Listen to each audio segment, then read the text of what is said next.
Welcome to Sarhad Yunani Tibia Medical College.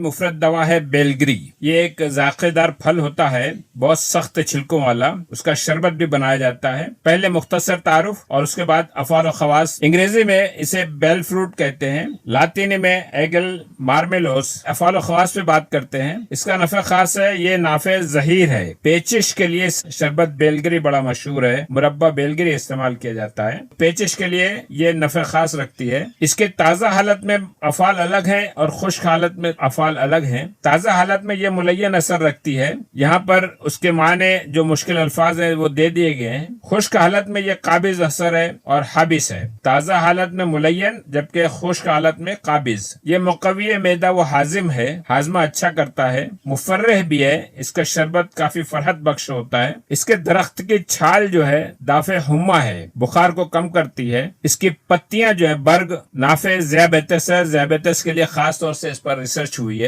इसके मौके और तरकीब इस्तेमाल देखते हैं। ताज़ा चूंकि मुलय्यन है, इसलिए कब्ज, शिकम की गिरानी, पेट की गिरानी और अफारापन, तबखीरी कैफियत हो जाती है, उसमें ये काम आता है। बेलगिरी का ताज़ा गूदा इस्तेमाल किया जाता है। खुश्क हालत में ये काबिज और हाबिस असर रहने की वजह से हर उम्र में, बच्चों में भी और बड़ों में भी, उनके मुख्तलिफ किस्म के इसहाल व ज़हीर, संगरहनी, मैदे की हाद व मुज़मिन बीमारी में, हर किस्म के जिरियान खून में, चाहे कसरत हैज हो, मैदो आमा की गर्मी के लिए इसे इस्तेमाल किया जाता है। इसका शरबत इन अमराज के लिए होने वाली जो कमजोरी होती है उसको भी दूर करता है। इसे सुफूफ की शक्ल में भी दे सकते हैं। बेलगिरी को सुखा लिया जाता है, उसका गूदा भी सुखा लिया जाता है और खुश्क हालत में भी इसका सुफूफ पाउडर बना लेते हैं। इसका शरबत बनाया जाता है, बल्कि कच्चे फल को भोबल में डाल देते हैं, चूल्हे में डाल देते हैं और उससे भून लिया जाता है और फिर उसका गूदा निकाला जाता है। ये गूदा भी काम आता है, काबिज व हाबिस असर होता है। कुछ आसान नुस्खे आपके सामने हैं, किसी हकीम से मशवरा जरूर कर लीजिए।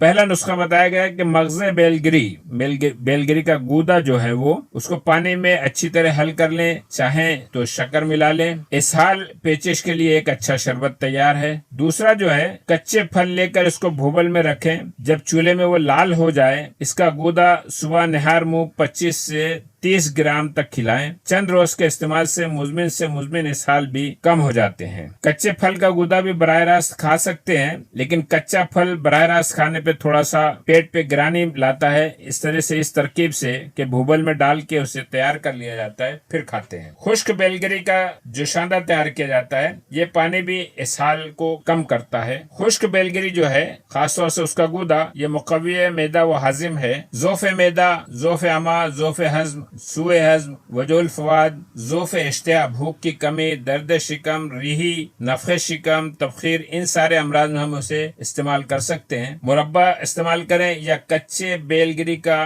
धूप में सुखाया हुआ गूदा निकाल लें और उसे इस्तेमाल करें। ये मुफर्रे होने की हैसियत से नफ्सियाती अमराज जैसे खफकान, वहशत, कर्ब और बेचैनी, माली खोलिया जिसे मेलनकोलिया कहा जाता है, जुनून, काबूस, इन सारी शिकायतों में इसे इस्तेमाल किया जाता है। काबूस एक ऐसी तकलीफ है जैसे यूं लगता है कि सोई हुई हालत में कोई शख्स जो है हमारी गर्दन दबा रहा है, तो उस नफ्सियाती कैफियत को काबूस कहा जाता है। ताज़ा गूदा इस्तेमाल करें, शरबत बनाएं या मुरब्बा बना लें इसका। इसके दरख्त की छाल दाफे हुम्मा है। हर किस्म के बुखार, तपे कोना, नौबती बुखार, बल्कि जब बारी आने वाली ही रहती है उससे पहले भी इस्तेमाल कर लिया जाए तो बारी टल जाती है। इसके पत्तों का और छाल का जोशांदा इस मकसद के लिए इस्तेमाल किया जाता है। इसका बर्ग जो है, इसकी पत्तियां ज़ियाबेतस के लिए खास नफा बख्श हैं। ताज़ा पत्ती का रस या उसका उसारा, उसका निचोड़ इस्तेमाल कर लें, ये ज़ियाबेतस में काम आता है। बेलगिरी के इस्तेमाल के आम जो तरीके हैं वो यहाँ पर है। 5 तरीके हैं आमतौर से इस्तेमाल करने के। रस बना लिया जाता है। शरबत का आधा या 1 कप दिन में 1 या 2 बार हल्का खाना खाने के बाद पानी में मिलाकर पी लें, खुसूसन इसहाल और पेचिश के लिए फायदा करता है। दूसरी तरकीब है, सुफूफ या पाउडर बना लेते हैं। इसे आधा चमचा पानी में मिलाकर दोपहर और रात के खाने के बाद इस्तेमाल कर सकते हैं। तीसरा तरीका है, गाढ़ा शरबत बना लेते हैं। 15 से 20 ग्राम